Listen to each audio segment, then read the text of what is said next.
مساء الخير.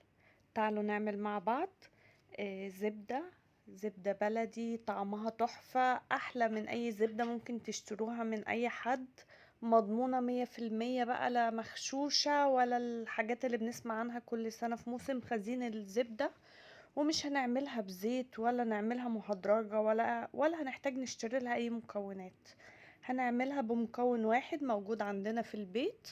هنطلع منه زبدة، وهنطلع منه حاجة تانية هتنفعنا في حاجات كتير في البيت. بس لو أول مرة تشوفوني، أنا اسمي مادونا. ما تنسوش تشتركوا في القناة، ولايك وشير على اليوتيوب، ولايك ومتابعة على البيج على الفيسبوك، واكتبوا لي بقى كومنت حلو. ايه هو بقى المكون الوحيد اللي معانا؟ القشطة.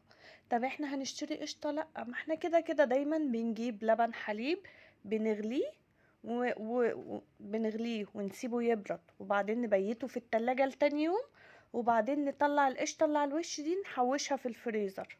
فكده كده احنا ما اشتريناش حاجة مخصوص، احنا بنحوشها، ده حاجة بتتحوش وموجودة في الفريزر على طول. طب حد هيقول لي انا بحب اكلها بالقشطة، سندوتشات قشطة كده بالمربى. كلي مرة بس، كتير اساسا غلط على الصحة، وفي نفس الوقت احنا دلوقتي محتاجين نوفر.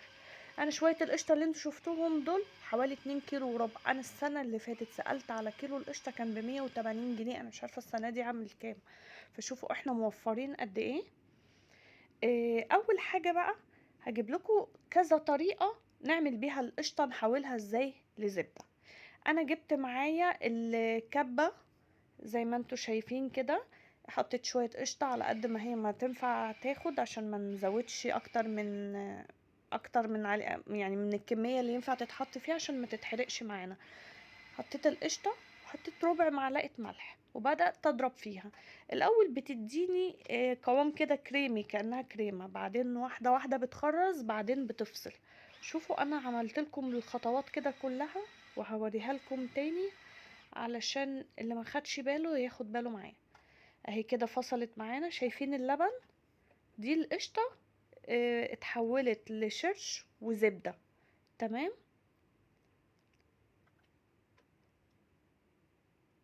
تمام كده، ننزل كل الكمية معانا. وعندي هنا بولة فيها مية ساقعة، وفيها كمان قطعة تلج. طبعا احنا ايدينا مغسولة كويس بالصابونة، وبنعمل بيها، احنا بنعمل حاجة لبيتنا وايدينا وهي نظيفة، فصعب الحاجات دي بيبقى فيها جوانتي نلبسه بصراحة. مسكت بقى القشطة، ببتدي او اللي هي بقت زبدة بقى دلوقتي، اعمل كور واضغط عليها جامد، اطلع منها اي لبن اي شرش موجود فيها. شايفين بيطلع منها ازاي؟ يعني عملتها كورة، وبفضل كأني بعصرها قوي، علشان لما نسيحها عشان نحولها لسمنة ما تاخدش وقت كتير على النار، ونلاقيها ونحس ان هي خست كتير. وفي نفس الوقت لو حبينا نستخدمها للحلويات طبعا هي رائعة برضو، ما يبقاش فيها نسبة لبن، فتغير لنا كده في مقادير الحاجات والحلويات. لا، احنا عايزين نعصرها كويس قوي قدر الامكان على قد ما نقدر. تمام. اللي تحت ده اسمه شرش بتاع اللي طلع من القشطة، وفي حتت قشطة كتير او حتت زبدة كتير زي ما انتوا شايفين كده. طلعت بقى الكور على مية وفيها قطع تلج. دي بتخليها كده تنعم وتبقى متماسكة كده زي ما انتوا شايفين معايا. مجرد بس بسيبها في المية المتلجة دي دقيقة. الشوية الصغيرين اللي انتوا شفتوهم دول عملوا لي كورتين دول. هنعمل بقى مرة تاني مع بعض عشان اللي ما خدش باله اول مرة هيشوف. بنضرب اهو الاول، بيديني قوام شبه قوام الكريم شانتيه. نفضل نضرب تاني، هو الموضوع ما بياخدش اكتر من 5 او 7 دقايق. نضرب تاني، يبتدي واحدة واحدة كده، احس ان هو خرز وبرضه مش راضي يفصل.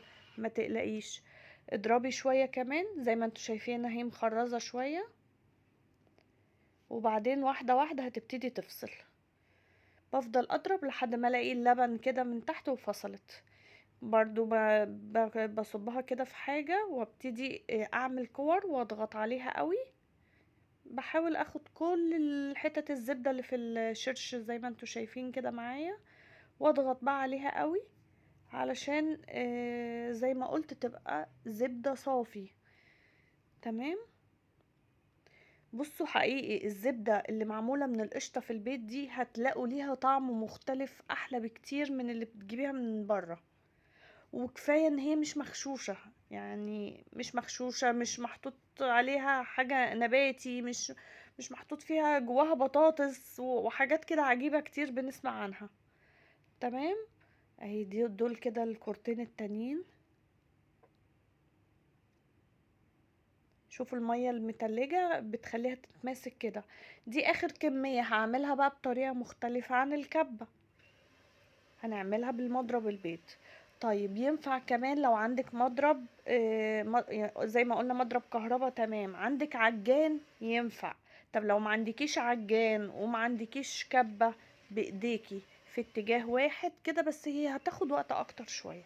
تفضلي تلفيها كده في اتجاه واحد. تمام. برضو هتديكي قوام الكريمة، بعد كده هتخرز، بعد كده هتلاقيها فصلت زبدة عن الشرش. اهي كده معايا، بس دايما وانا بضرب انزل كده الجوانب علشان كله يتضرب وكله يبقى نفس القوام، كله يفصل معايا ويبقى زي بعضه. اهي كده فصلت. انا بحاول ان انا اوريكم الشرش بتاعها. مش بزود اكتر من ربع معلقة ملح، علشان تقدري تستخدميها في الحلويات واي حاجة هي مش مالحة. تمام. انتي بقى عايزة وانتي بتسيحيها سمنة، عايزاها المرتة بتاعتها تبقى مالحة شوية، ممكن وانتي بتسيحيها تزودي لها نص معلقة ملح كمان. لكن كده عشان تبقى زبدة معاكي تنفع تستخدميها في حلويات كتير، وفي البسكوت والبيتي فور وبيتعمل بيها قرص فظيعة. بالزبدة دي بتبقى طعمها رائع. هعملها لكم في فيديو تاني. كل كمية معانا عملت معانا كورتين حلوين كده زي من اللي انتوا شايفينهم. المهم ان احنا نعصرها ونحاول ناخد كده حتة القشطة او حتة الزبدة، بعتذر. حتة الزبدة اللي معانا دي كلها هي خلاص ما بقتش قشطة، هي دلوقتي زبدة بلدي جاموسي فلاحي على اصولها. بنعمل احنا الفلاحي في البيت و... ومنشتريش حاجة من بره. ولو حتى احتاجنا نشتري من بره، اللي بنعمله صدقوني في البيت بيسند البيت وقت كتير. يعني ربنا يجعل الخير دايما في بيوتكم.